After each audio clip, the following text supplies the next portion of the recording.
হাসিনার কথায় আইন এবং সর্বশেষ জানাবো হাসিনা হাইব্রিডদের দলে টানতেন, তাই আওয়ামী লীগের এই দুরবস্থা, বলল সাবেক ছাত্রলীগ নেতা। এতক্ষণ শুনছিলেন সংবাদ শিরোনাম, এবার বিস্তারিত। হাসিনার কথায় আইন। আওয়ামী লীগের শেখ হাসিনার কথাই ছিল আইন। এই আইন লঙ্ঘনের সাধ্য ছিল না কারো। অগত্যা প্রকাশ্যে অপ্রকাশ্যে শেখ হাসিনাকে সন্তুষ্ট রেখেই সবাইকে চলতে হতো। যদি কেউ এই নিয়মের ব্যত্যয় ঘটাতেন, শেখ হাসিনার কাজকর্মের সমালোচনা কিংবা বিরুদ্ধাচরণ করতেন, তৎক্ষণাৎ তার ওপর ক্ষোভ নেমে আসত। সৈয়দা জোহরা তাজউদ্দিন, ডক্টর কামাল হোসেন, নূরে আলম সিদ্দিকী, আব্দুল লতিফ সিদ্দিকী, তার ছোট ভাই বঙ্গবীর আব্দুল কাদের সিদ্দিকী, আব্দুর রাজ্জাক, আব্দুল জলিল, সুরঞ্জিত সেনগুপ্ত, অ্যাডভোকেট ফজলুর রহমান থেকে শুরু করে তানজিম আহমেদ সোহেল তাজ, প্রবীণ থেকে শুরু করে নবীর নেতারা কেউই শেখ হাসিনার এই ক্ষোভের হাত থেকে রক্ষা পাননি। কথায় কথায় শেখ হাসিনা তাদের অপমান অপদস্থ করতেন, বাধ্য করতেন দল ছেড়ে দিতে। তোফাল আহমেদের মতো অনেক প্রবীণ নেতা আওয়ামী লীগের রাজনীতির সঙ্গে থাকলেও তারা ছিলেন শেখ হাসিনার এক ধরনের করুণার জালে বন্দী। আওয়ামী লীগের ভেতরে মর্যাদা বলে তাদের ছিল না কিছুই। যুগান্তরের কাছে এমন মন্তব্য করেছেন আওয়ামী লীগ ছেড়ে যাওয়া কয়েকজন প্রবীণ নেতা। রাজনৈতিক বিশ্লেষকদের মতে, সত্য কথা বলে শেখ হাসিনার বিরুদ্ধাচরণ করে কেউ দলে টিকতে পারেননি।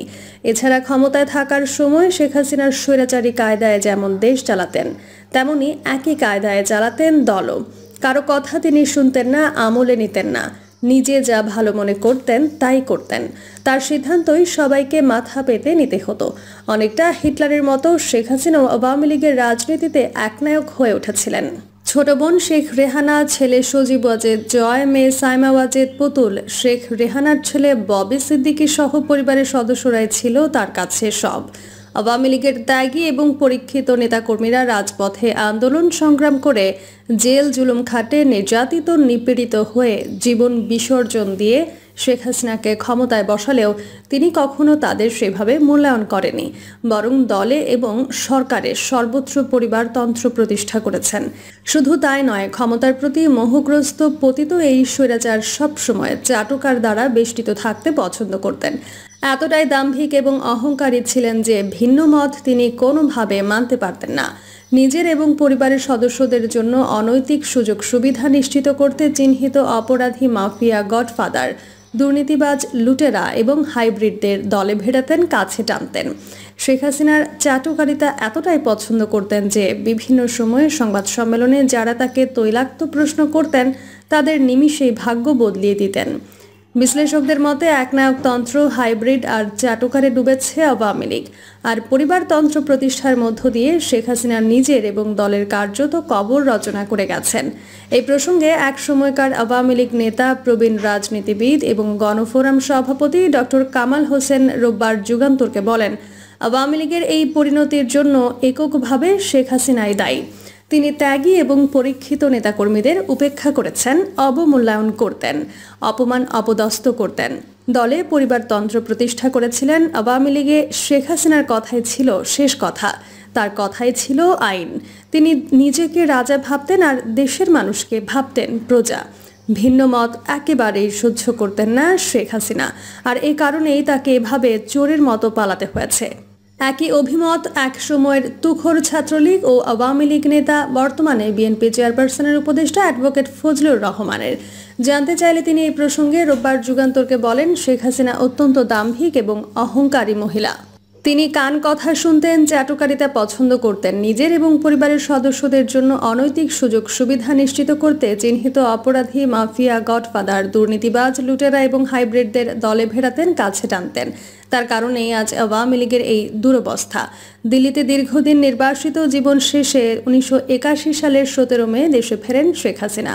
বিদেশে অবস্থান করার সময় ওই বছরের 14, 15 ও 16 ফেব্রুয়ারি ঢাকায় অনুষ্ঠিত 3 দিনব্যাপী আওয়ামী লীগের জাতীয় সম্মেলনে তিনি দলের সভাপতি নির্বাচিত হন। আওয়ামী লীগের হাল ধরেই শেখ হাসিনা দলের পরীক্ষিত এবং ত্যাগী নেতাকর্মীদের একে একে দূরে সরাতে থাকেন। প্রবীণ রাজনীতিবিদ ও গণফোরাম সভাপতি ডক্টর কামাল হোসেন ছাত্রজীবন থেকে আওয়ামী লীগের রাজনীতির সঙ্গে সম্পৃক্ত ছিলেন। স্বাধীনতার পর ছিলেন দেশের প্রথম পররাষ্ট্রমন্ত্রী, ছিলেন সংবিধানের অন্যতম প্রণেতা। শেখ হাসিনাকে দেশে ফিরিয়ে আনা এবং দলটির সভাপতি করার পেছনে ডক্টর কামাল হোসেনই ছিলেন মূল উদ্যোক্তা। কিন্তু শেখ হাসিনা 91 সালের নির্বাচনে পরাজিত হওয়ার পর সবার আগে তাকেই আওয়ামী লীগ ছেড়ে যেতে বাধ্য করেন। শুধু ডক্টর কামাল হোসেন একা নন, আওয়ামী লীগের অনেক প্রবীণ নবীন নেতাকে শেখ হাসিনার প্রতিহিংসার শিকার হয়ে করুণ পরিণতি মেনে নিতে হয়েছে। শেখ হাসিনার ছেলে সজীব ওয়াজেদ জয়ের দুর্নীতি নিয়ে কথা বলায় আব্দুল লতিফ সিদ্দিকীকে 2024 সালের 24 অক্টোবর আওয়ামী লীগ থেকে বহিষ্কার করা হয়। এর আগে একইভাবে 1999 সালে আওয়ামী লীগ ছেড়ে যেতে বাধ্য করা হয় তার ছোট ভাই বীর মুক্তিযোদ্ধা বঙ্গবীর আব্দুল কাদের সিদ্দিকীকেও। আব্দুল লতিফ সিদ্দিকী আওয়ামী লীগের সভাপতি মণ্ডলীর সদস্য ছিলেন পাট ও বস্ত্রমন্ত্রী। সজীব ওয়াজেদ জয়ের বিরুদ্ধে কথা বলার অপরাধে দল থেকে ছিটকে পড়েন, মন্ত্রিত্বও হারান। আর আব্দুল কাদের সিদ্দিকী ছিলেন দলটির কেন্দ্রীয় কার্যনির্বাহী কমিটির 1 নম্বর সদস্য। তাকে বাদ দিয়ে শেখ হাসিনা তার আপন ফুফাতো ভাই আবুল হাসনাত আবদুল্লাহকে দলের কেন্দ্রীয় কার্যনির্বাহী কমিটির 1 নম্বর সদস্য করেন। শেখ হাসিনার বিরাগ ভাজন নিয়ে ছাত্রলীগের একসময়কার তুখোর নেতা অ্যাডভোকেট ফজলুর রহমানকেও আওয়ামী লীগ ছাড়তে হয়। শেখ হাসিনাকে তোষামোদি করতে না পারায় আমৃত্য দলে উপেক্ষিত ছিলেন প্রবীণ রাজনীতিবিদ ও স্বাধীন বাংলাদেশের প্রথম প্রধানমন্ত্রী তাজউদ্দিন আহমেদের স্ত্রী সৈয়দা জোহরা তাজউদ্দিন। তাজউদ্দিন আহমেদ ছিলেন আওয়ামী লীগের সাধারণ সম্পাদক। সৈয়দা জোহরা তাজউদ্দিন ছিলেন 75 পরবর্তী দুঃসময় আওয়ামী লীগের ভারপ্রাপ্ত সভাপতির দায়িত্বে। তাদের সন্তান তানজিম আহমেদ সোহেল তাজও শেষ পর্যন্ত আওয়ামী লীগ করতে পারেননি। শেখ হাসিনার আরেক ফুফাতো ভাই শেখ ফজলুল করিম সেলিম সহ শেখ পরিবারের অনেকে পরোক্ষভাবে স্বরাষ্ট্র মন্ত্রণালয় নিয়ন্ত্রণ করতেন। সোহেল তাজ এর বিরোধিতা করলে শেখ সেলিমের সঙ্গে তুমুল বিরোধ জড়িয়ে পড়েন। কিন্তু শেখ হাসিনার সঠিক প্রতিকার না করায় শেষ পর্যন্ত ক্ষোভ আর অভিমানে দল ছাড়েন প্রবীণ এই নেতা। তাজউদ্দিন আহমেদ এবং সৈয়দা জোহরা তাজউদ্দিন আমৃত্যু উপেক্ষিত ছিলেন আওয়ামী লীগে। শেখ হাসিনা কখনোই তাদের অবদান স্বীকার করেননি। মহান মুক্তিযুদ্ধে নেতৃত্বদানকারী 4 শীর্ষ ছাত্রনেতার একজন ছিলেন নূরে আলম সিদ্দিকী। আমৃত্যু শেখ হাসিনা তাকে আওয়ামী লীগের রাজনীতি থেকে মাইনাস করে রেখেছিলেন। এখানেই শেষ নয়, আওয়ামী লীগের দুর্দিনে দলের সাধারণ সম্পাদক ছিলেন আব্দুর রাজ্জাক। শেখ হাসিনাকে দেশে ফিরিয়ে আনা এবং দলটির সভাপতি করার পেছনে ডক্টর কামাল হোসেনের পাশাপাশি আব্দুর রাজ্জাকের ভূমিকা ছিল অন্যতম। অথচ শেখ হাসিনার সবচেয়ে অপছন্দের ব্যক্তি ছিলেন এই বর্ষিয়ান নেতা। রাগ করে তাই একবার তিনি আওয়ামী লীগ ছেড়ে বাকশাল গঠন করেন, হন বাকশালের সাধারণ সম্পাদক। পরে আবার শেখ হাসিনার ইচ্ছায় তিনি বাকশাল বিলুপ্ত করে আওয়ামী লীগে যোগ দেন। কিন্তু অবহেলা, অবজ্ঞা, অপমান, উপহাস ছাড়া কিছুই জোটেনি তার ভাগ্যে। এমনকি আব্দুর রাজ্জাক দুরারোগ্য ব্যাধিতে আক্রান্ত হয়ে সিঙ্গাপুরে চিকিৎসাধীন থাকার সময় আর্থিক সংকটে তার চিকিৎসা ব্যাহত হচ্ছিল।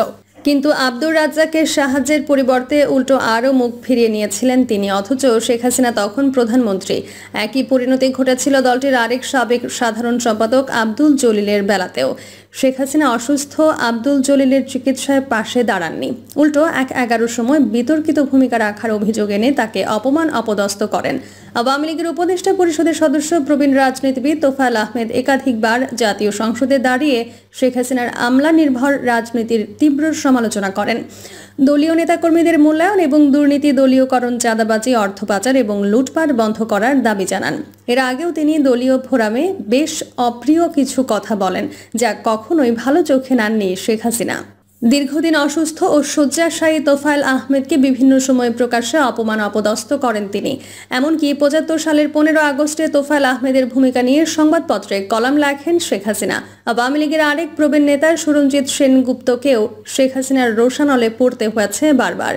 জাতীয় সংসদে দাঁড়িয়ে প্রকাশ্যে তিনি সুরঞ্জিত সেনগুপ্তকে কয়েক দফা তুলোধনো করেন। সুরঞ্জিত সেনগুপ্তের মৃত্যুর পর তার স্ত্রী জয়া সেনগুপ্ত দ্বাদশ জাতীয় সংসদ নির্বাচনে আওয়ামী লীগ থেকে মনোনয়ন চান, কিন্তু শেখ হাসিনা তাকে মনোনয়ন দেননি। অগত্যা তিনি স্বতন্ত্র নির্বাচন করেন এবং জয়ী হন। রাজনৈতিক বিশ্লেষকদের মতে আওয়ামী লীগের প্রতিষ্ঠাতা সভাপতি ছিলেন মজলুম জননেতা মাওলানা আব্দুল হামিদ খান ভাসানী। প্রতিষ্ঠাতার সাধারণ সম্পাদক ছিলেন শামসুল হক।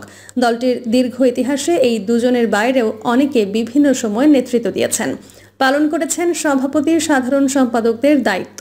কিন্তু শেখ হাসিনা দেশে ফিরে আওয়ামী লীগের সভাপতির দায়িত্ব নেওয়ার পর কখনোই এসব নেতার অবদান স্বীকার করেননি। প্রিয় দর্শক, এই ছিল এখনকার সর্বশেষ সংবাদ। আপডেট সব সংবাদ পেতে চ্যানেলটি সাবস্ক্রাইব করে বেল আইকনটি ক্লিক করে রাখুন।